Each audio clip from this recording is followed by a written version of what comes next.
everyone. Good evening. Happy Saturday. Great to have you all here with us. Thanks for braving the light sprinkles of rain that we had out there. Glad it didn't stop you. I'm your host tonight. My name is Lora Painter, evening anchor at ABC 10 News here in Sacramento. And I'm also a proud board member of your beloved Sacramento Philharmonic and Opera. Thank you so much for being here. And joining me on stage are our maestros extraordinaire. We have our principal conductor and artistic director, Ari Pelto. A round of applause. You can get familiar faces, some of you here. He's a gem for us. And Grammy-winning, award-winning, virtuoso, world-renowned, a violinist, Augustin Hadelich. Round of applause, please. We are very, very lucky and fortunate to have this young man here with us. And he does have to prepare and get ready for this amazing concert that you're going to see. So we'll start off with him, just to answer a few questions. He's going to be here just for a few moments so he can get ready to go. Augustin, I wanted to ask you about this Brahms piece, this violin concerto. We know it is Brahms' only violin concerto. Tell us what this piece means for you. How do you feel when you're playing this? Well, this is a piece that's been part of my life for a very long time. I think like almost 30 years or so. So it's hard to think back to a time when I wasn't listening to this, playing this, practicing this, and it's I think it's one of the pinnacles of the violin repertoire. Brahms, yes, he wrote only one violin concerto, and maybe originally he wasn't really going necessarily to write for violin, but he had this friendship with a violinist called Joseph Joachim. They became quite close, and it's thanks to this violinist that Brahms wrote some beautiful works for violin, including this. And it's very inspired by the Beethoven Violin Concerto. It kind of follows, I would say, that model, the idea that it is a concerto in which the soloist is not sort of the king and everyone else just sort of follows along the way it is in some romantic concertos, but rather that the line of the solo violin is actually embedded in kind of a symphonic, larger entity, and it's almost like chamber music, how the communication happens. And actually, what's fascinating about it is that my line, the solo violin line, is constantly in dialogue, conflict, dance with the other voices in the orchestra, and ultimately that's actually what makes it, I think, such a fascinating piece that also feels fresh and new every time I play it with a new collaborator like this week with Ari. And initially though, a lot of violinists had objections because they were more interested in kind of like a virtuoso vehicle to just kind of like show like their kind of this sort of violin concerto that's more flashy and virtuosic. And Pablo de Sarasate, who's one of the great 19th century soloists from Spain, he said it's like an affront to, in the second movement, to listen to the oboe play this beautiful theme, and he doesn't get to play it, he was just like outraged and refused to play it. If you know Sarasate music, all the stuff he wrote himself was flashy, flashy, flashy. He was never in a position to write a symphonic piece like Brahms. So that criticism, is very funny to hear.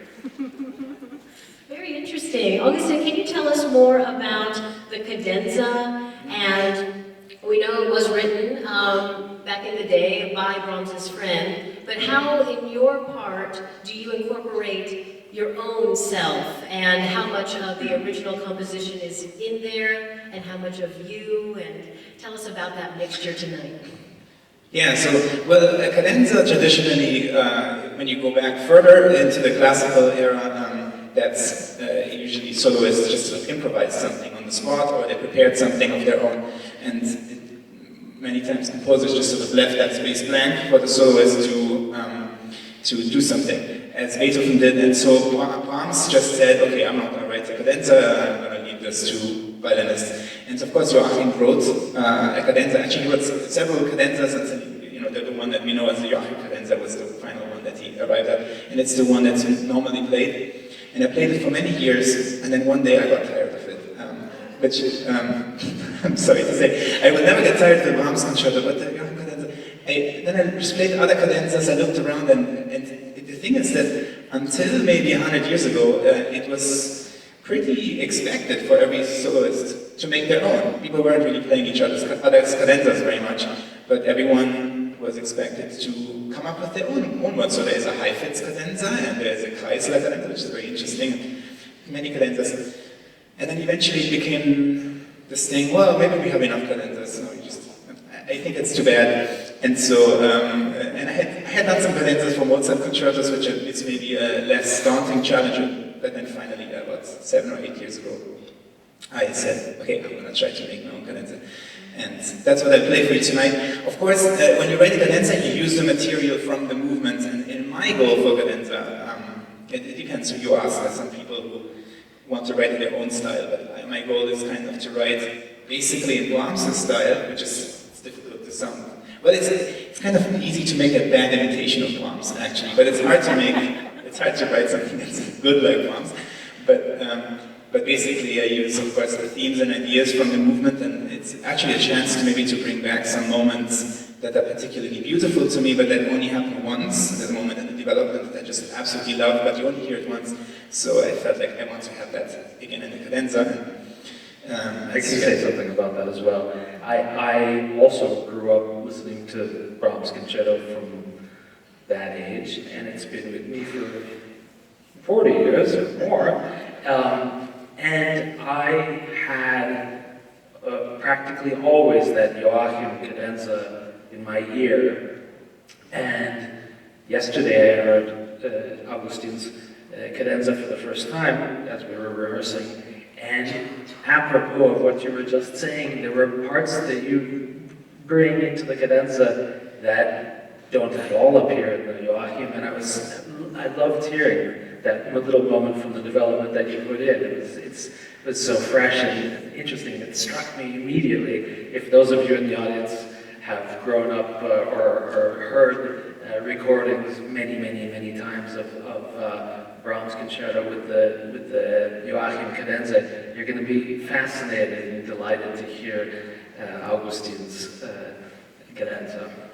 How exciting, and every time you play it, it's a little bit different, right? That's the beauty of music, is that it's ephemeral in some kind of a way, right?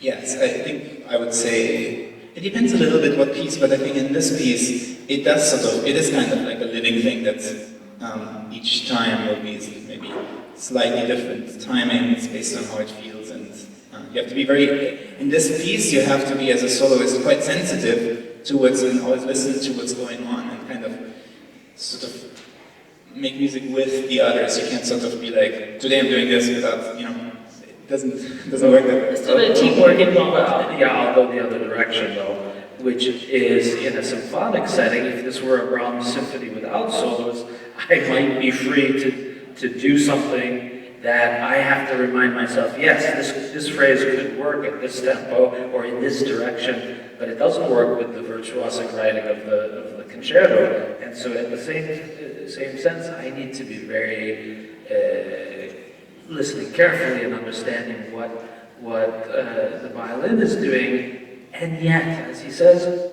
we have the ability within certain parameters to be fresh and listening to each other and making this kind of chamber music on a big level.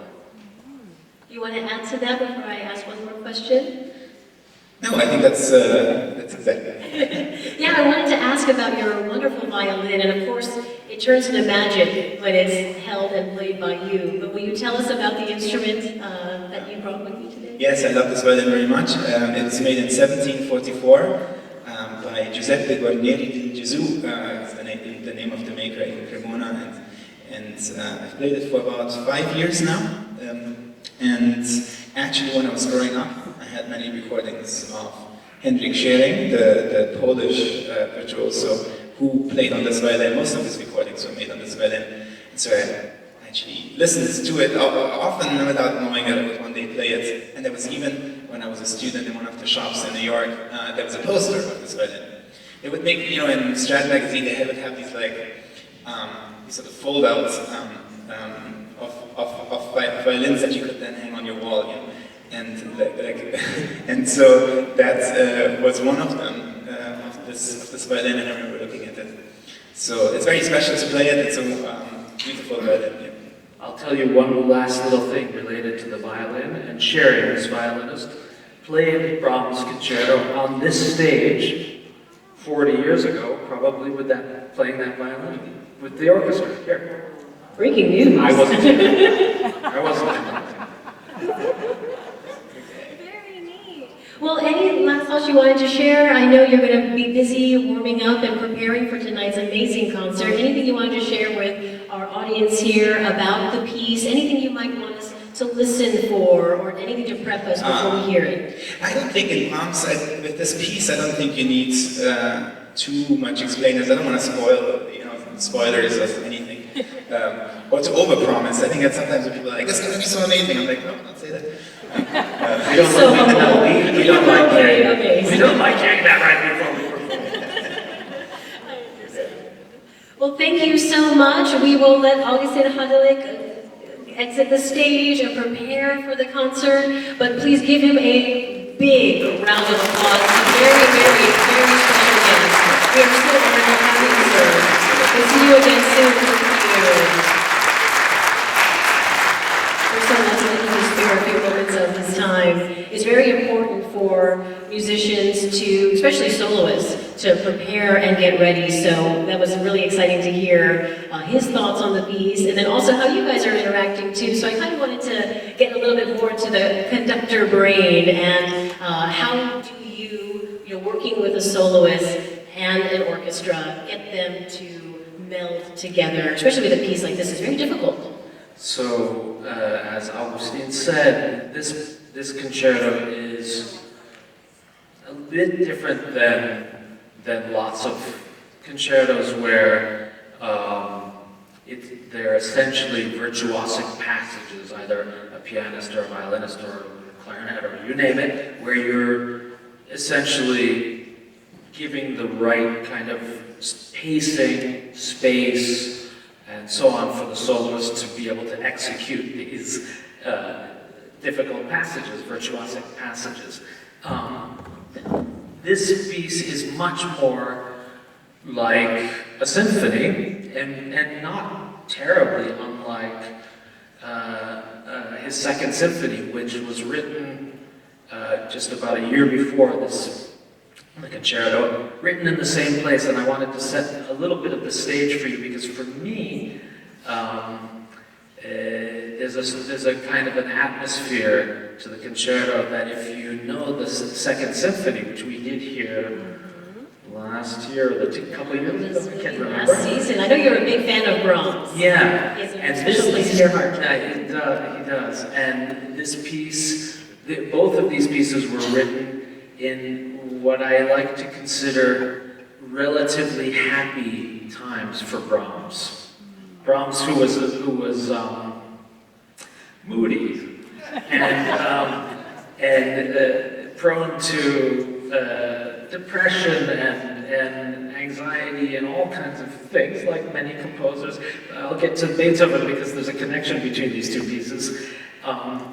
But after a long struggle writing his first symphony, Brahms, his second symphony came off quite a bit easier, and he had a bigger success with it. He was in he wrote it in this place. I asked Augustin a few minutes ago if he knows this Wörthersee, which is if you're driving up from like Trieste and you're on your way to Salzburg, then the Wörthersee is just, you take a little right about halfway up, and you go 10 miles off the highway, and you get to this area, and picture that Bavarian alpine blue lake that stretches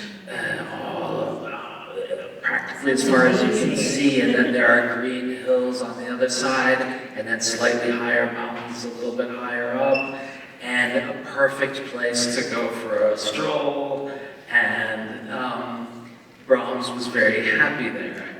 And this piece it's not all happy. Brahms, nothing, I think I said this last time, with Brahms, in all the happy moments, there's tragedy lurking right behind the next, the next phrase. I do remember that. Yes, very colorful pieces. Yeah, right? it's just there in the background because life is never only one color, right?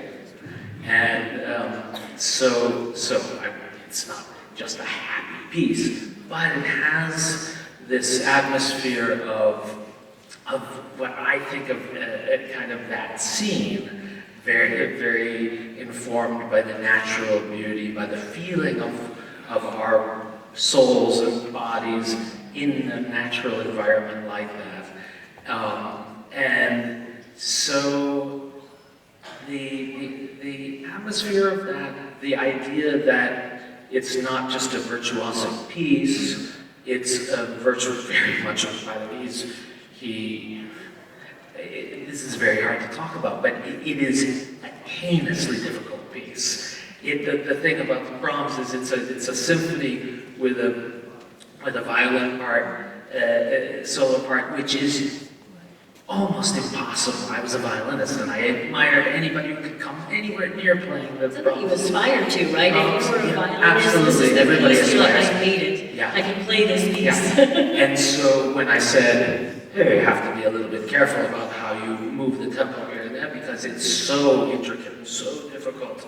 But the combination of those two things, I think, make the concerto the towering masterpiece that it is, and a glory to be involved in. And it's going to happen tonight and tomorrow afternoon as well. So quite a double treat that we're having this weekend. So feel free to come tomorrow. Again, We'll find room. we talked about the fact that we'll explore passages tonight, maybe slightly differently than we did in rehearsal. We'll do that again tomorrow. So you can either come and see what the little differences are, or compare notes with the friends that you tell you gotta come tomorrow. And I think tomorrow we might be able to expand on the Beethoven a little bit more. I know we only have a few minutes left, but just briefly, can you describe for us what to expect with this piece? I mean, you mentioned that they are related. Well, for me, yes. I mean, they're related in the sense that Brahms sort of lived under the shadow of Beethoven. All German composers after Beethoven lived under the shadow of Beethoven. And he was a great admirer. But that for me, there's a kind of a connection in the fact that Beethoven was in a relatively good place when he wrote the Seventh Symphony, compared to his normally not in a very good place emotionally. He was often not in a You can tell, this one's like lighter, yeah, more so, buoyant. and I will tell you something, that he wrote this while he was at a spa.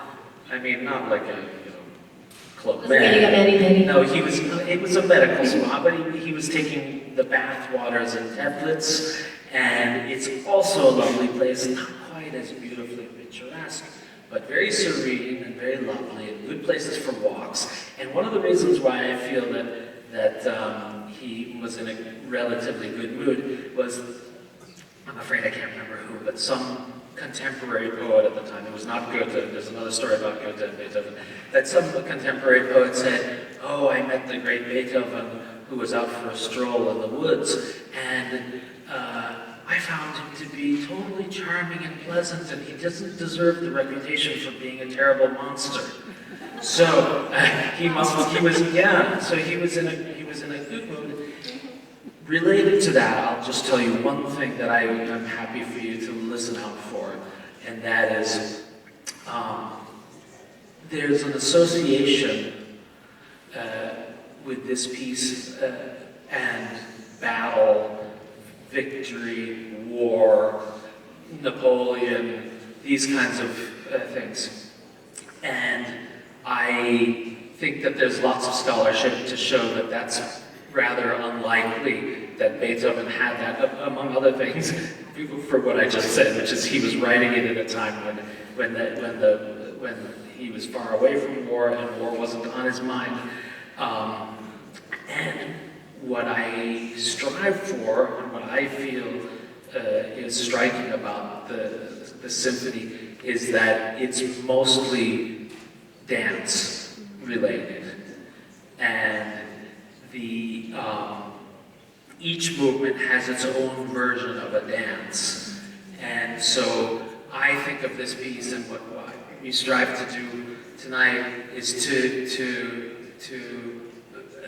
perform it as a kind of a celebration of dance, and a celebration also of the human spirit and many, many, many things, but not so much victory in war or kind of battle themes or anything like that, but much more the human experience. Very triumphant and regal. And we'll be sure to ask for an encore of the Allegretto. This time, so as soon as they're done with the second movement, just start shouting encore, as they did when it was debuted. Because it was when he first, when it was performed, he was conducting, and after the second movement, the audience went so crazy, they insisted on having the second movement played a second time. And in fact, it was tradition for a number of years after that to play the second movement twice. Wow.